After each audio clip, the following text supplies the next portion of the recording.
Hey everyone, welcome to Common Frontline Live. We have a Family Pets e-panel with Pat Shan, the creator and writer of Family Pets. Pat, why don't you introduce yourself and the book Family Pets?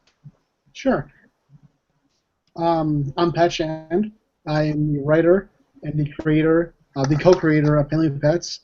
It's a young adult graphic novel that's about Thomasina. She's a young girl. She's 16 years old, and she's her parents died when she was young, and she's kind of growing up and obsessed with the fantasy fiction like Harry Potter and Narnia and all those fantasy books that show the kid in her situation, either an orphan, something bad happened to her in her past, and these kids in these books grow up to essentially have a great magical destiny, And Thomasine has been obsessed with these books because she's had a kind of a hard life, and she fantasizes about being like these kids.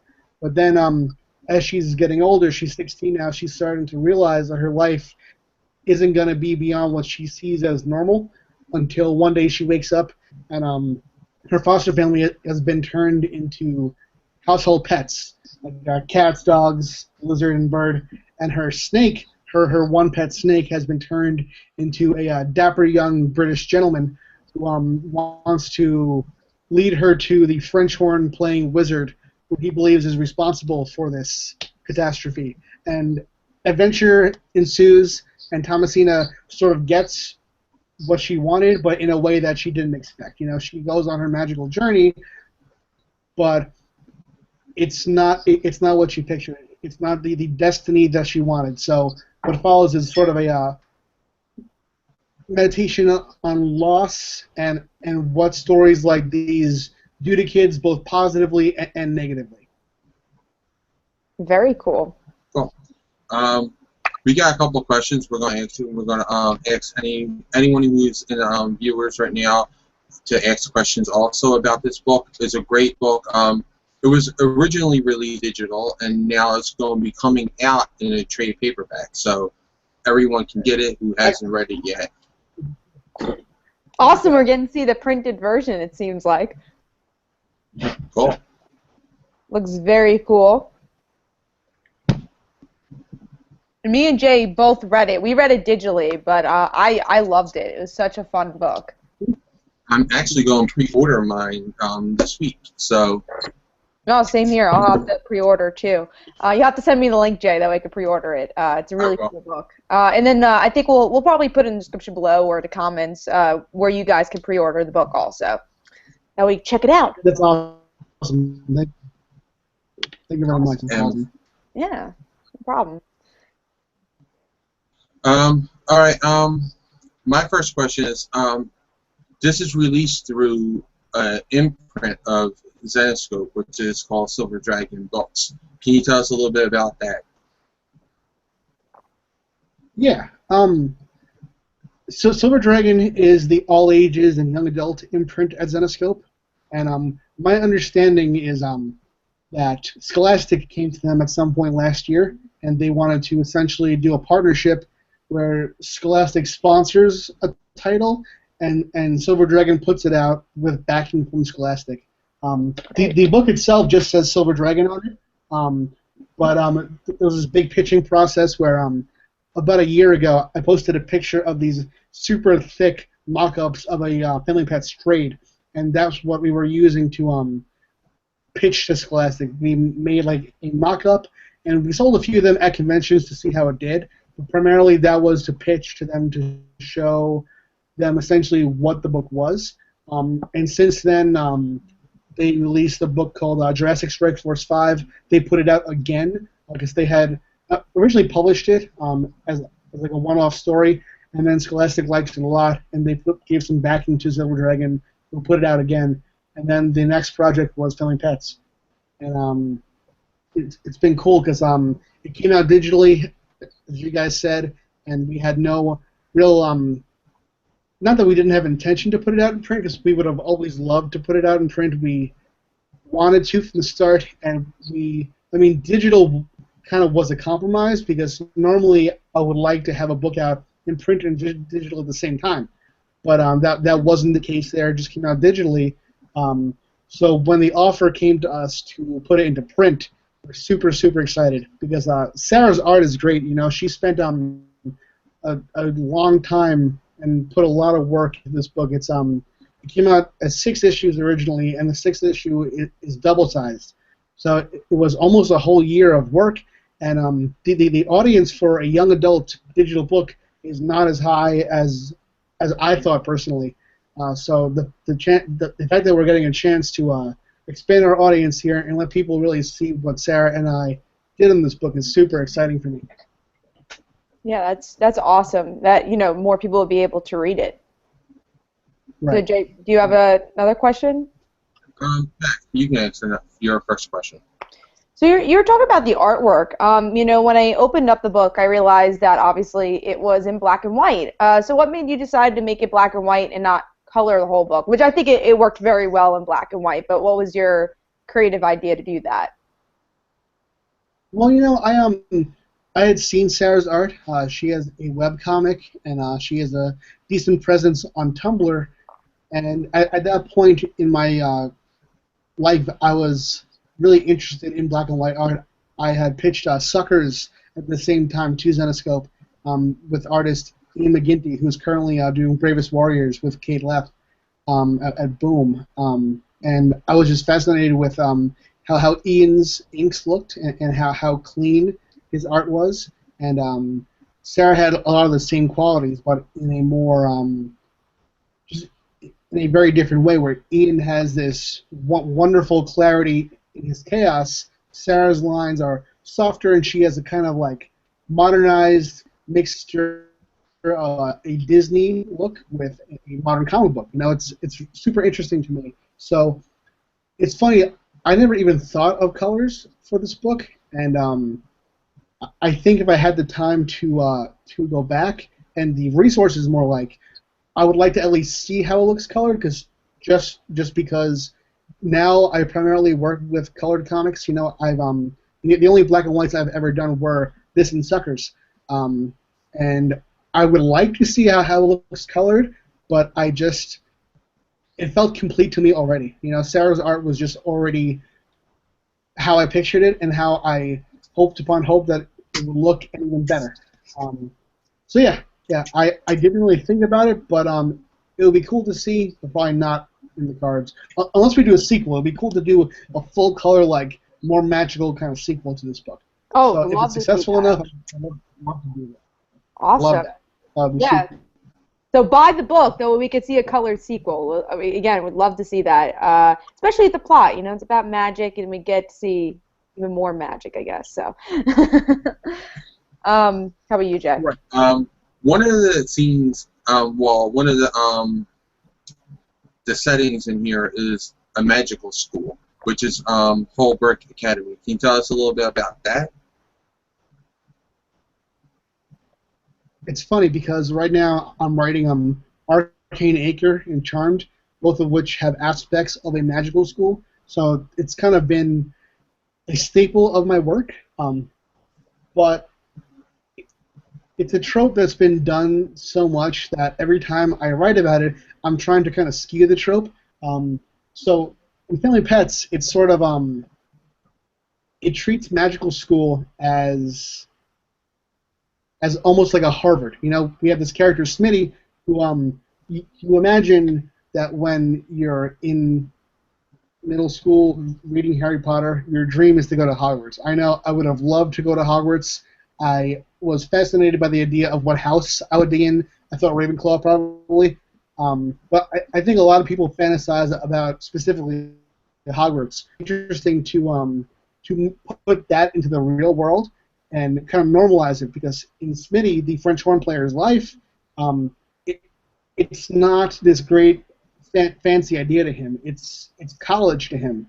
So, and plus, I also wanted the commentary of he has to go through regular elementary school, middle school, high school, because they don't teach math at Hogwarts. You can't have these kids running around as adults not knowing they, them, they're there. You can't have kids not able to write and function and do basic math and have a basic sense of history. So I thought it made more sense to have these students go through a regular human education before going into magical school, and I thought that kind of made it more like a Harvard kind of thing, you know. That's cool. 'Cause a lot of times, you know, it is, you know, anybody can go there. Like Harry Potter, he went there when he was like 12 years old or something, 11. I have not read the book, so don't kill me. Well, hopefully you've seen the movies, Jay, or else. I seen them with my nephew, but that was like years ago. So, like when it first came out. And all that. But You can't do a scene with Harry Potter like learning earth science. That doesn't work, you know. yeah, So, you have to set it in its own world, but it's good because like a lot of places though they do say like, oh, you know, you're 5 years old, you're going right to magic school. You know, like it's like past don't, you know, it just jumps from A to Z without actually getting into the fact that you have to be in life. You know, right. but you did mention. I wanted to ask one more question because it was one of my questions. You mentioned about Charmed with Magic School, Arcane Acre, and Grim Fairy Tales, and you also touch on magic in Robin Hood with Mist and all that. So, how would you compare magic in Family Pets to the magic in all these other books that you're known for writing? Well, it's interesting because Robin Hood and Grim Fairy Tales of Arcane Acre are both set in the same universe, so the rules are kind of the same. And anything I'm doing there is an expansion of what we already put in place there. You know, it's a very specific mythology. And the same thing for Charmed. You know, Charmed has even a more specific set of rules. You know, I mean, in Charmed, the characters each have a specific power set, and each species, there'll be witches, white lighters, dark lighters, all have powers that are specific to their species. Where in Family Pets, it's more. Family Pets has things I can invent. You know, it's I had them walking through the Times Square of and I'm going to stop doing 40 fingers now. I had them walking through the Times Square of Magic World, right? And just doing like sillier things that probably wouldn't work in Grim Fairy Tales and Robin Hood, like the talking chicken skewer. You know, they're walking dogs who float. You know, it's a lot more whimsical, I think. At the same time, it's more grounded in some ways too, because each wizard has a magical object, right? So Smitty, when he breaks his French horn, if he were to break his French horn in the end of the book, that is a gigantic loss. You know, Boris has his stick. Boris's magical item is his stick. He makes a comment that if he lost or broke his stick, that he would rather lose any person in his life than his magical staff. You know, it's super important to him. So it's more limiting, but it's also a bit more fun because it's more about the imagination of the wizard in Family Pets than it is in Grim Fairy Tales. Yeah, you also like said that you mentioned about how he would have to imprint himself onto another item. That was I thought was really cool because you know most of the times pick up a wand, it's magical, it does it by itself. This is the person and the object have to like sort of form a bond, a magical bond, and I thought it was a really cool point.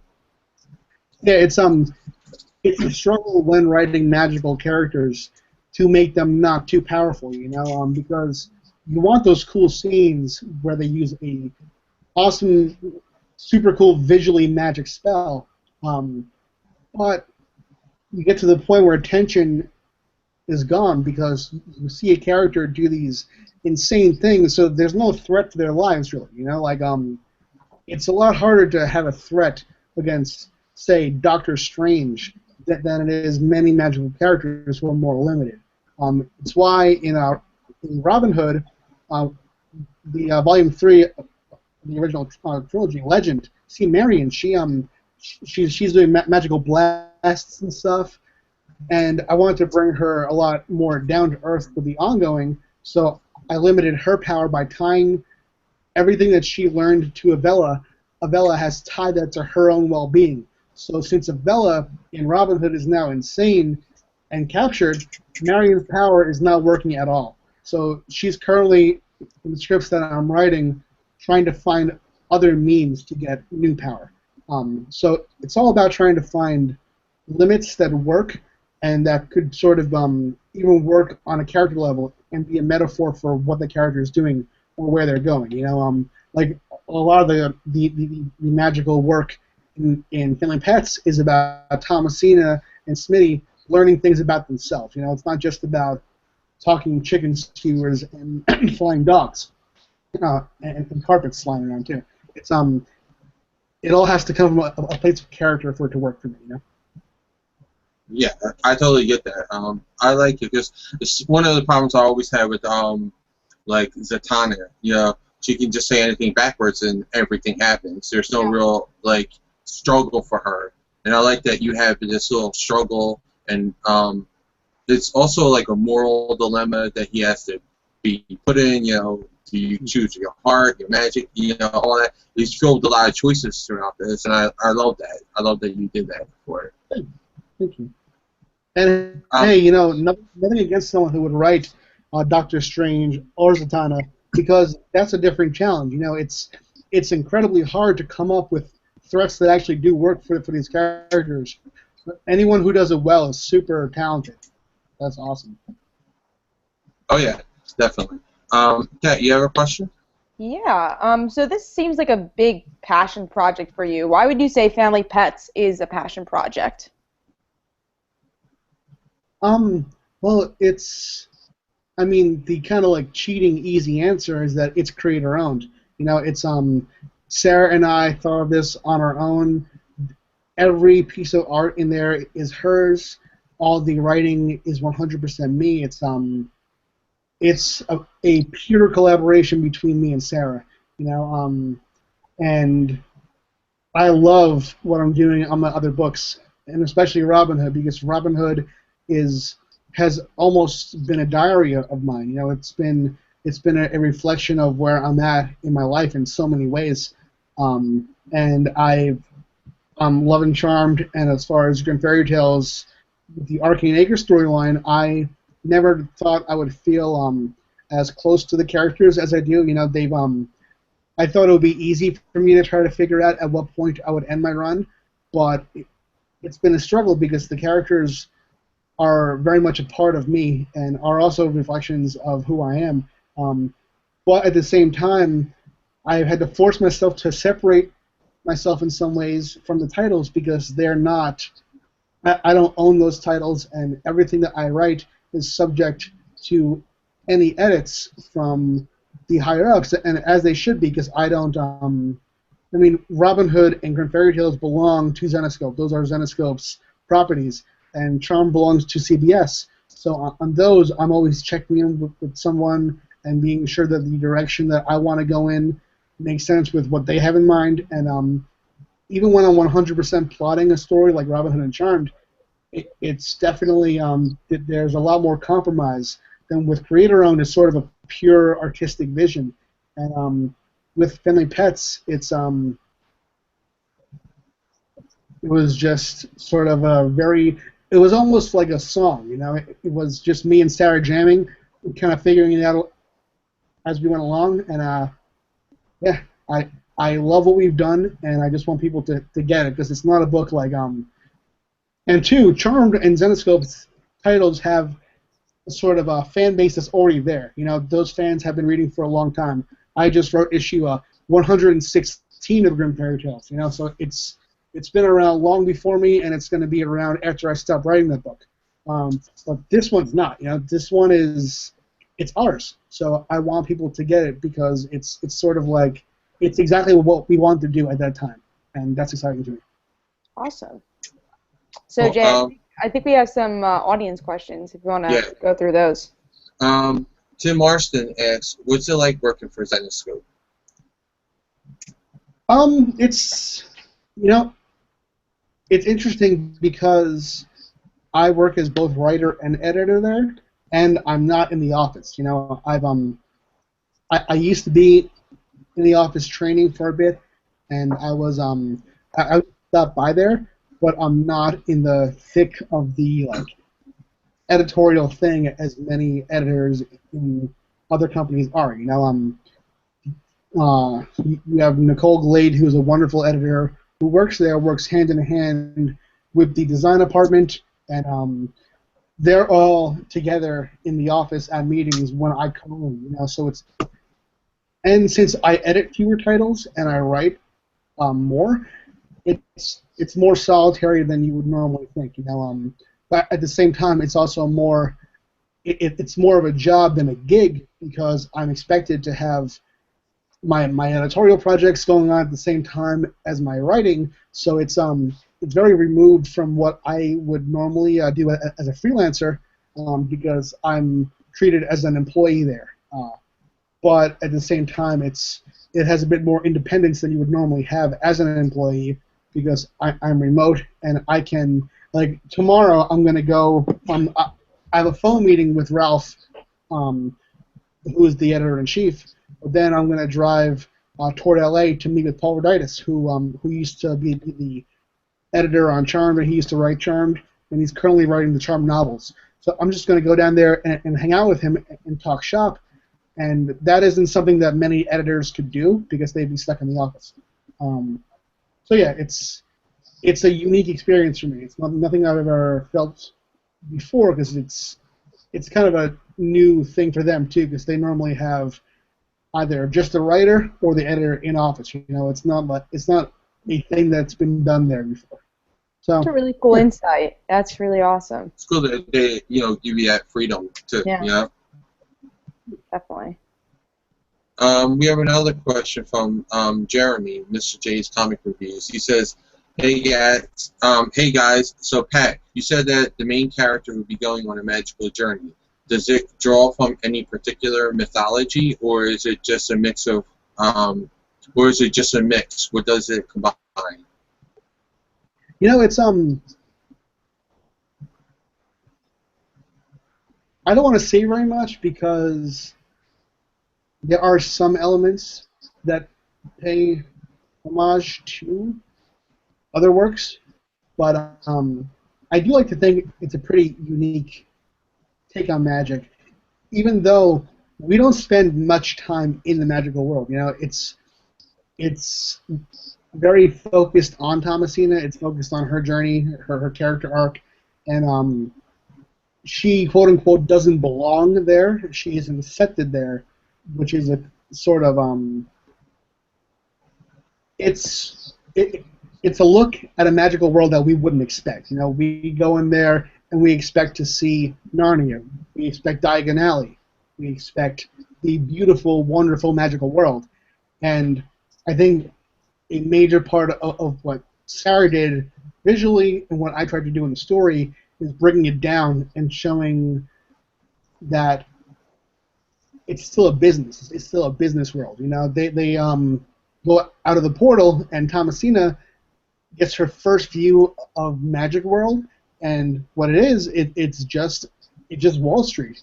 And she asks Smitty, what the hell, I thought this was Magical World, and he tells her that every block can't be Times Square.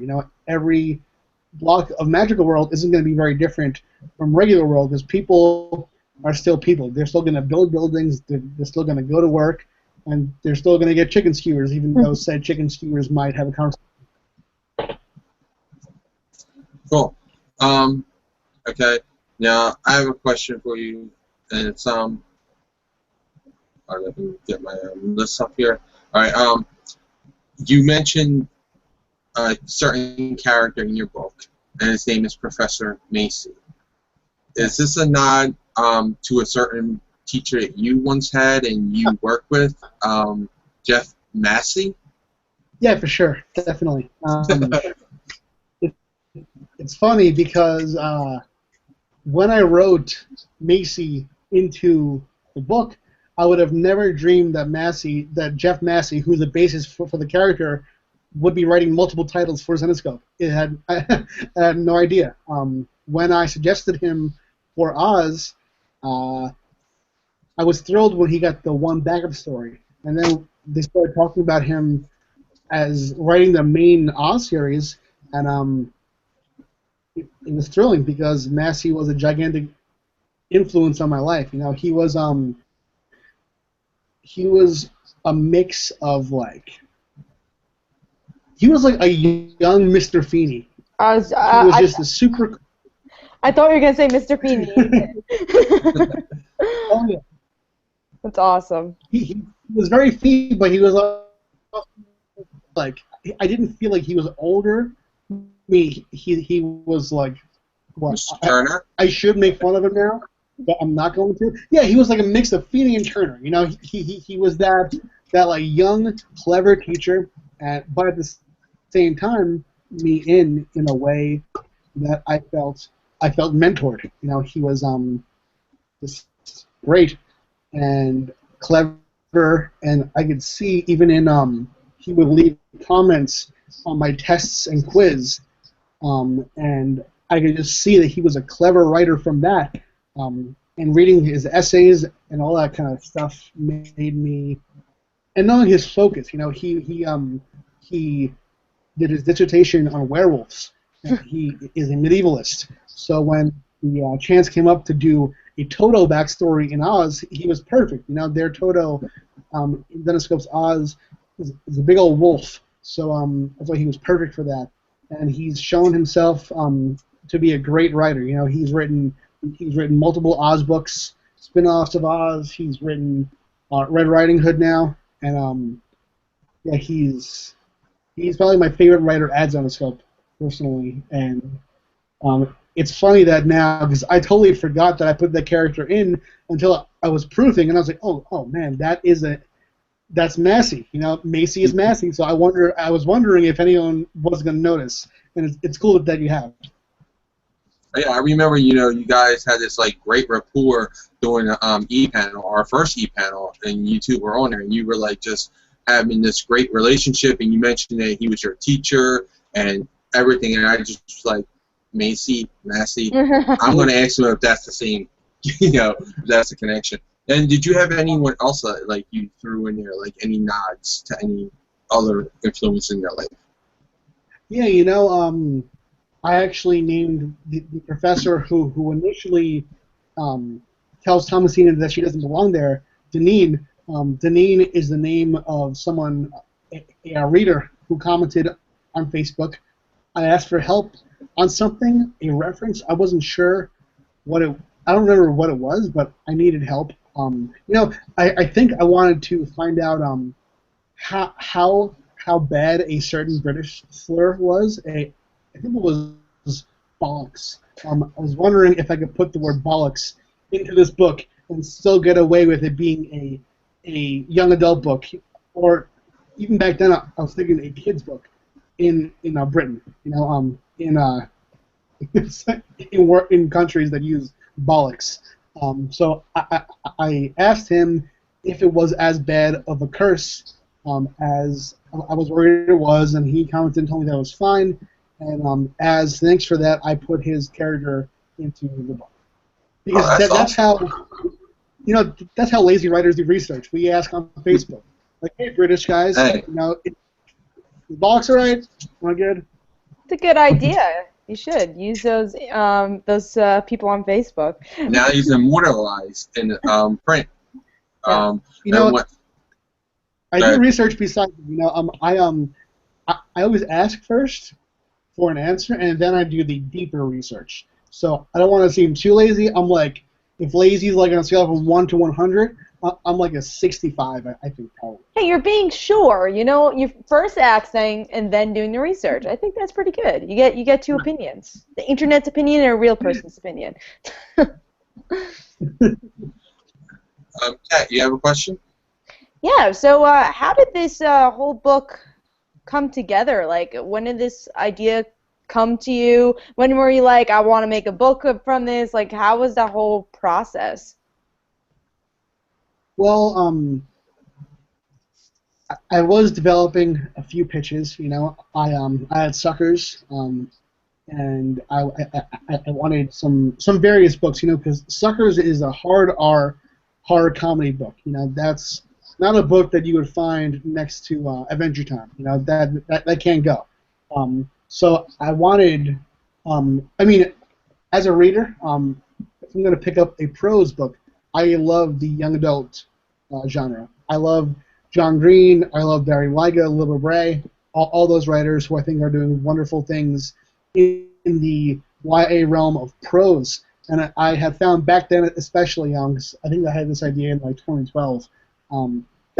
Before that, I think 2011 maybe even.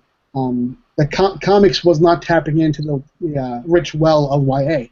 You know, the genre is dominating books. You know, that genre sells more than any other in literature right now. And I feel like comics had a gaping void there. So I wanted to kind of go into that and essentially create a book that I would want to read. And I saw Sarah's style, and I essentially started writing the concept for her. But an interesting thing of it is, though, at first we only had she had a bunch of pets that became human. That was the original twist back when it was called Thomasina's Human Zoo.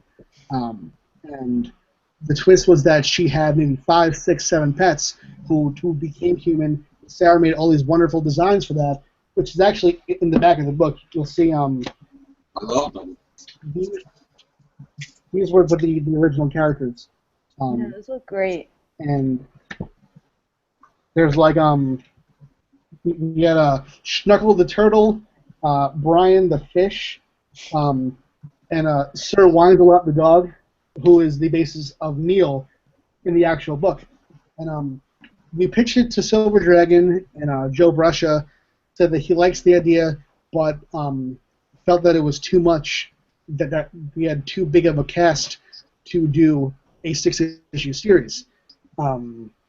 So we all talked about it and came to the conclusion that we would switch it up, that her family would become pets, which kind of that let us condense their character arc and focus on Thomasina. And then I really wanted to include the one switch of Sebastian the Snake becoming a human, and I worked that in where and made the switch make sense. So yeah, it started out very differently, but by the time that we were ready to go into actual writing and production, it all came together super organically.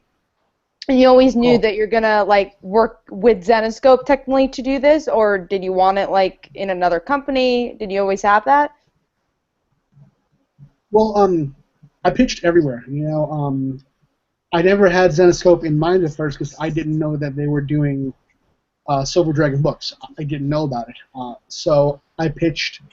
I didn't pitch to Image, I don't think. I pitched to Top Shelf, and I was actually talking to Archaea, who is now owned by Boom, about it, and they said we had a few beats of emails back and forth, and they liked it, but didn't have any room for it on the schedule or something, and thought that it was good, but not for them, something like that. And essentially, I had that conversation with a few smaller publishers too. So by the time that I was working with Zenescope more and knew about Silver Dragon, it seemed natural to bring the idea to them, and I did, and it was pretty instant. You know, they told me that they wanted to do it, thought it would be a good fit, and thought it would be a sort of good way to launch their digital first program, which didn't end up working out as good as I think we hoped, because you know, people who read comics still want a physical book. You know, that's a big part of the industry. And what it did allow us to do was just to get it out there. You know, if we hadn't done digitally first, this would not be a thing. You know, we wouldn't have this now. So I think it all worked out about as best as it could have. And now we have backing from Scholastic, who is one of the biggest publishers in all ages in young adult. It's great. Yeah, I remember as like a kid, like we used to have like this Scholastic magazines, and you would like choose the book that you would want to read. So yeah, it's huge, and I think that's great. Hopefully, kids in schools, like grammar schools, will end up reading it. I really hope so. That would be really cool. Getting more people into comics, that's always very good, and also all ages book like this. That'd be really cool to see. If they use it in the classroom, especially, that'd be awesome. Do you picture that? Like, I hope so. using it in the classroom? Yeah. I mean, that would be awesome. But you know what's interesting is I've had no contact with anyone from Scholastic on this at all. You know, it's sort of been like, unlike my other books where I'm always involved in the production and the editing and all that stuff. With this book, I saw it through production when we were first doing it, getting the art together digitally, and then nothing. You know, and then I got a call from Zenescope in October saying that Scholastic wants it, and I didn't really know what that meant. You know, I didn't know if they were like buying it from Zenescope or like licensing it or anything. And then I asked about it in November. I didn't hear any more. They told me that they might not be doing it, and then later on they said that they're definitely doing it. So it was more just me like sitting back and waiting. Yeah, I've just essentially been supplying them with. I give a bunch of stuff to Jen Bermel, who is the general manager at Zenescope, and she passes it off to Scholastic. Like I did like little synopses, character bios, and just like sales ideas. But I don't know if they put it in a catalog. I don't know how they sell it. You know, I just I know that Zenescope put it into Diamond Previews, the back of their catalog, which is coming out now. Actually, it's in comic shops now. But as far as Scholastic goes, I'm not sure because again, they don't have their little label here, so I don't know if it's like just that they're helping us out and like giving us backing or something, or if it's a together deal. I'm not really sure. I just know that they that Scholastic was instrumental in helping the book come to fruition because without them it was just going to remain digital. But I don't know how one would buy the book through them.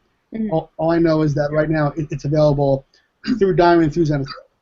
Awesome. Very cool. I will say this. I have an 8-year-old nephew, and we read it together on Sunday. Oh, that's awesome. That's when I read it Sunday with my nephew, and he loved it. He loved it. That's great. He really loved Sebastian. He loved him. He was like, "That's so cool. The snake's a guy." Hey, he's a cool character. So he just loved it. He just loved it. So you know, it does hit that scholastic age group that Kat was mentioning about in elementary school. So he just loved that book. I wanted to put that out there for you. We have some questions from the viewers. Tim Marston says, "What are some of the artists you would like to work with?" Artists I would like to work with. I mean, who's doing wonders for me right now is Terry Moore. Strangers in Paradise is one of the best comic books of all time. And what Terry Moore is doing right now on Rachel Rising is phenomenal. I tweeted about this the other day that every panel is just a perfect, gorgeous, transcendent piece of art. You know, it's the detail, the character work, it's unparalleled. Love to work with Noelle Stevenson. I read recently Nimona, and Lumberjanes is another favorite of mine. Just beautiful, beautiful stuff, and she's also a super clever, witty, brilliant writer. And I mean, so many. Every time I'm obsessive about comics, so every time I buy a new comic, I have a new writer and artist to follow. You know, I just Yeah, I see when you post on like Facebook and Twitter about this is my second pile. Love this book. You always recommend other books. Absolutely. Her name is slipping my mind, but I think Marguerite Sauvage, maybe, who she actually drew Noelle Stevenson's story in the Thor annual, and man, that art was like nothing I've ever seen in my life. It was beautiful. I fell in love with the art. It was soft, pastel, but still action-packed. It was the panelization and the layouts is insane, out of this world. And Sina Grace. I love Sina Grace's stuff. I would love to work with Sina Grace. And currently, I have a list of artists that I would love to do creator-owned books with. So I'm trying to just make my dreams come true. You know. That'd be awesome. I mean, I hope you do get some of them because I want to see more of your creator-owned stuff too. Yeah, And definitely. besides, I mean, like I never want you to leave Charm because I say it all the time. You're writing that book for me, like that I book. say it every week, because Every yeah, every time that comes out, I'm like that. He's just writing that book for me because it's all my favorite characters, all the things I want to see in Charmed. He's like just writing it for me. And I never want to see you leave Robin Hood. I never want to see you leave Grim Fairy Tales. But I also want to see you do. Basically, I just want you to work yourself to death. yeah, like every series that you could write for Jay, of course, just Jay. Like everyone else doesn't really matter. But We have another question. Okay. Go ahead. Working.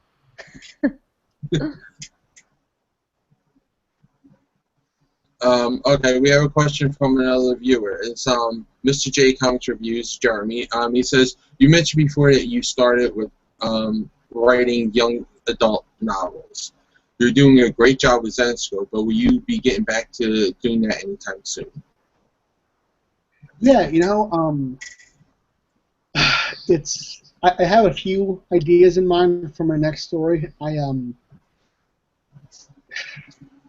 That's also a passion of mine, but I mean, comic book writing is a passion of mine too. That's not saying it's not, but I started out writing young adult literature, and I had a meeting with a literary agent the day before I moved away from New York City. I went from New York, then I drove down to Zenescope for a couple of days, and then I drove to California to live. And my last day in New York, I had a meeting with an agent I've been talking to for a couple of years on and off, and it was just super nice and inspiring. And I told myself then that I was going to start writing my next young adult novel so I could pitch it to her and actually do something on that front.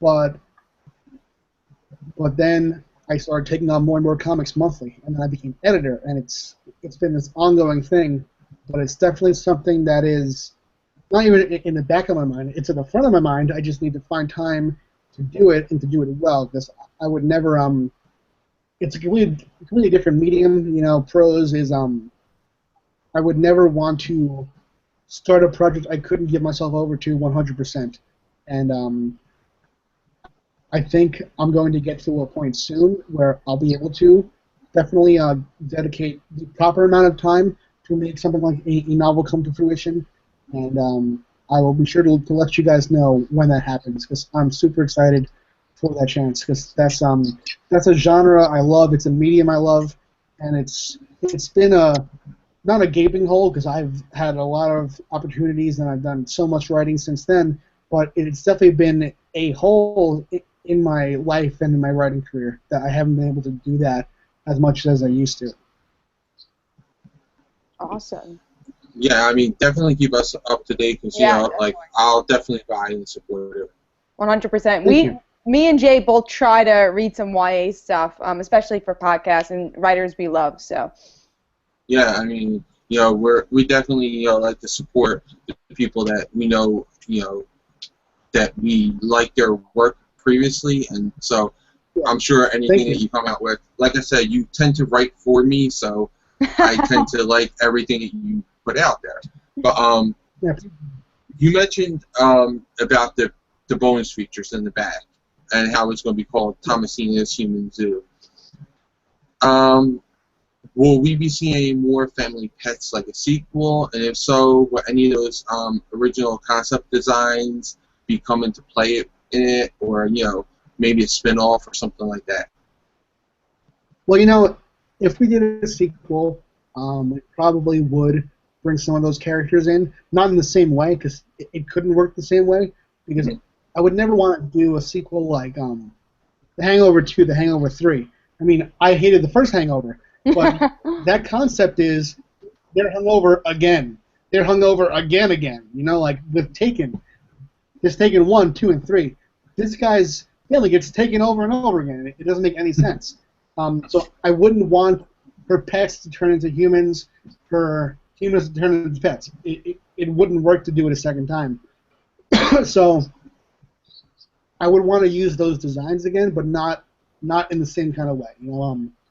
And as I mentioned before, it would be cool to do a full color thing and to go deeper into that magical world.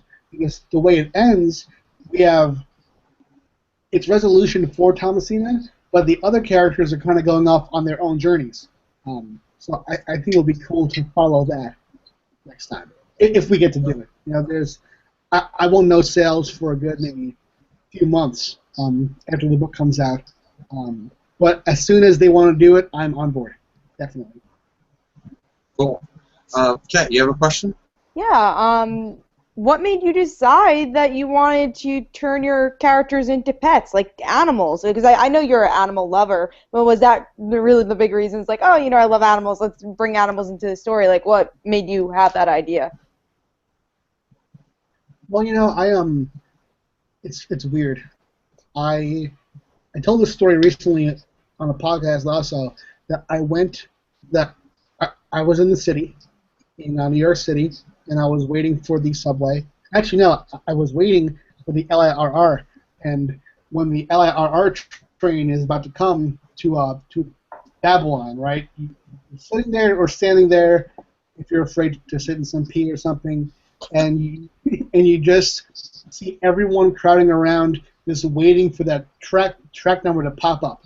And as soon as it pops up, everyone runs. So there are a lot of people who just essentially try to guess what track it's going to be and stand by there. And I was just watching this one person stand by this gate, and they were, I forget what kind of animal, but they were wearing clothes that made them look like a certain kind of animal. And it just made me start to picture. It makes me sound insane. It made me look around and say if there was a guy dressed in a big brown coat, I'll go, that's a bear. And I would just look around and try to say what animal someone looked like. And that got me thinking about how animals would look if they became humans, and how a turtle's shell could be like a shiny vest. Just that kind of weird train of thought. And I mean, as writers, we are tasked with making a living out of our strange trains of thought. Yeah, of course. So, yeah. All right, to play off of that, I know you have a couple of pets. If you could pick one of them, just one, to come alive, well, not come alive because they're already alive, but become human. Become human. Become human. Which one of your pets would that be? I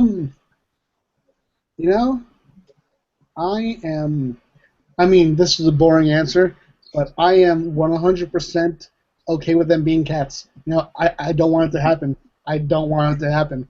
And part of the book, too, is that Thomasina, she confides in her snake Sebastian. She can say anything to him because he's a snake. He's not going to judge her. He's not going to say anything back.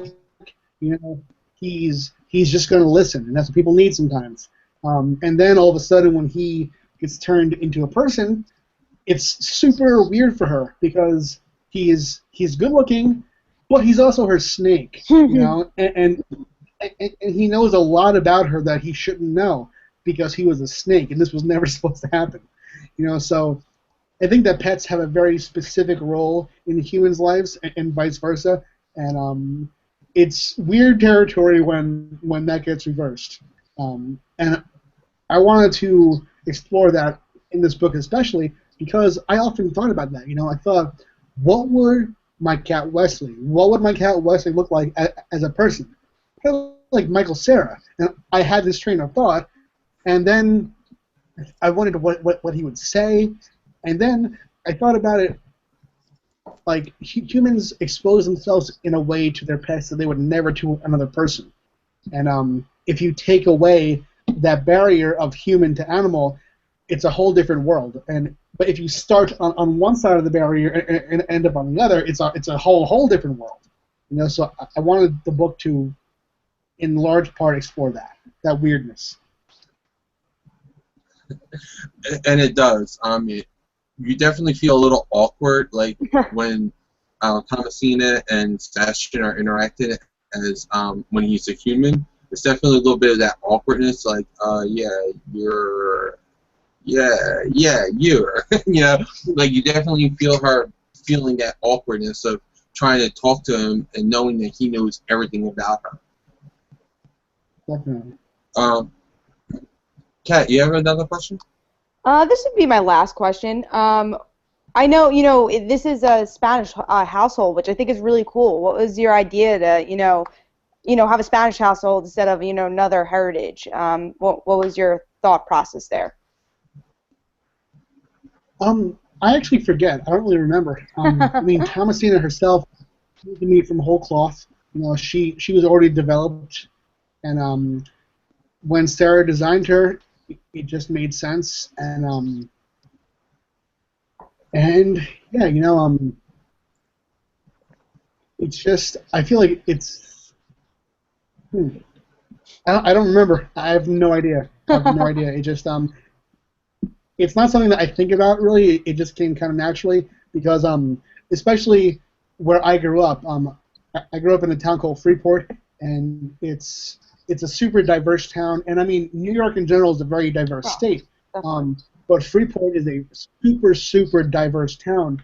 So when creating characters, it always bothered me reading books where you wouldn't get a physical description of a character that the author wanted you to believe was white, because to them the default is white and male and straight and cis, and that's not something that I want to be part of my work, and I'm not interested in that idea of a default person in any books that I read anymore, and yeah, I'm glad that my work reflects that, and I want to keep struggling to, not struggling, but consciously trying to reflect that.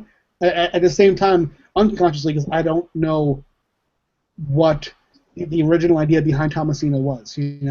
I don't know where she came from. She was just, I mean, it's a strange name. It's not a very common name, but she was just there. She was just there. Her whole personality, her whole history, and she already meant a lot to me. And where I wanted her character to go was important to me. So I care a lot about the character. I just don't know where she came from.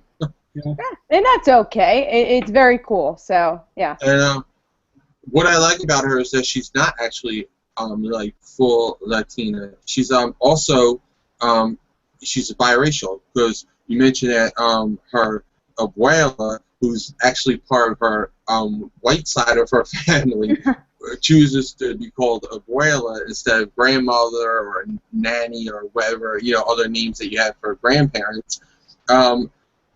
I want to ask you a question about the grandmother, Abuela. She is hilarious in here. I just loved her. She's a great character. I can see her being on a sitcom, a family sitcom. I can see her being on there and cracking me up, being that cast member that steals the whole show. So, was she based on anyone that you know, or like where did the idea for her come down? Well, she came from. I mean, well, there's a bit of my grandma in her, sort of like her hard edge. But at the same time, she came from. I felt that character was very important to have with Thomasina, because she's very aware of what Thomasina lost, because she lost her son, and she lost her daughter-in-law. The daughter-in-law. I'm talking like I'm from New York. I am. She lost her daughter-in-law when Thomasina's parents died. So she's essentially made it her life goal to sort of put a Band-Aid over that loss. She has Thomasina call her Abuela because she doesn't have an Abuela. She doesn't have that connection to that part of her life anymore. So Abuela has kind of taken on that role, and taken on that role in a very unsubtle way. She hasn't. All she thinks about is Thomasina's well-being. She doesn't have much of a driving goal in her life beyond, I love my family. I'm gonna make my family happy, however I can.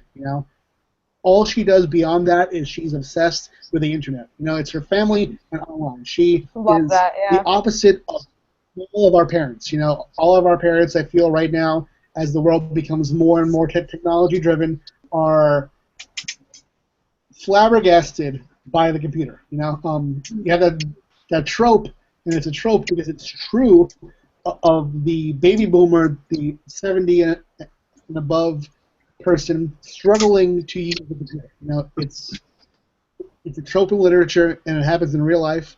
And Abuela is not that. I was not interested in that cliche, and I wanted to embrace the opposite. That this person who is not grown up with social media, but is not playing the role of the curmudgeon who yells at everyone for being on their smartphones. She's obsessed with the idea that she can make a video of her cat and put it out there and get likes. She loves that, and she loves tweeting. You know, and I thought that I hadn't seen that before, so I wanted to explore that too through her. All right, we're getting to that point where we're gonna start wrapping up. So, what do you have coming up for your own creative? Like, do you have any more creative own stuff coming up? And what do you have coming up from Zetascope or anything else that you want to promote right now? Well, Family Pets comes out in August. I'm not sure the exact date yet. They haven't told me. Hiccups. But monthly, I still do Robin Hood, Fairy Tales, and Charmed. Starting a new miniseries, Van Helsing versus Dracula, is coming out in August as well. So August is a big month for me. And I'm working on some creator stuff on the side, just trying to get that stuff going. But yeah, it's still the same books as usual. I have articles going up on Sad Girls Guide. I'm a contributor there, and Sad Girls Guide was down for a while, but it's coming back soon. So I post it all over social media. So if you guys, which I know you do, follow me on Tumblr, on patrickshan.tumblr.com. I'll post all the new stuff there. But we got new arcs coming on all my stuff soon. Robin Hood, Fairy Tales, Charmed, all new stuff, jumping on points, new storylines, new characters coming, all brand new, exciting stuff coming on those. And, yeah. There's something else I want to mention because you did. It's coming out in August, and you put on Facebook a little promo that you are running yourself for people who pre-order Family Pets. You want to tell the viewers about that? Yeah, sure. I think I said if you pre-order the book on Amazon, it's currently $9.99. Do it on Amazon. Just email me your receipt. My email address is patrickeshand@gmail.com, and I'll send you in the next week or two. I'll talk to you first, and we'll figure out what you want. But essentially, I'm offering to send extra scripts and writing advice that I've written in columns. Just some extra cool on the side writery stuff, which is like art that you haven't seen probably, like tests for certain books like Charmed, Robin Hood, all that stuff, and yeah, and full scripts. Which is, I think, a really cool incentive for people. Yeah. You know, especially if you're a fan of any of those series that you work on or anything you've been working on lately. Just $10 if you're going to buy it, why not pre-order it? You know, you're going to buy it anyway, pre-order it now. Get it out there. Get something for it. You know, it's a really cool incentive. You know, and I love that you did that because a lot of creators don't do that. A lot of writers they just try to let it sell itself or let the companies promote it. But I love that you did that. You went a step beyond and did it for yourself. So I want you to promote that here. I'm trying. I want the book to succeed, so I'm definitely putting it out there. Yeah, I want it to succeed too because I want a sequel. I want to see a sequel. In color. In color. I see it. My little nephew wants a sequel, so I want the sequel for him too. So he wants more. He was like, "Is there any more? Where can I get more?" So I told him, I was like, "I'll buy you the book, and if it does well, maybe we'll get another one." And he was like, "Okay." Because he really enjoyed it. With that, that's really good. With that, we're going to close out this, but we want to remind the viewers out there that we're going to come. Kat and I are going to be coming back with our top 5. Yes. So you want to stick around. We'll be right back with our top 5. We're just going to say goodbye to Pat Shan, and for now, we'll see you in a couple of minutes. Yes, thank you guys, and thank you, Pat, for coming on. This was a lot of fun. Thanks for having me. Awesome. All right, see you guys. We'll be back. Anytime.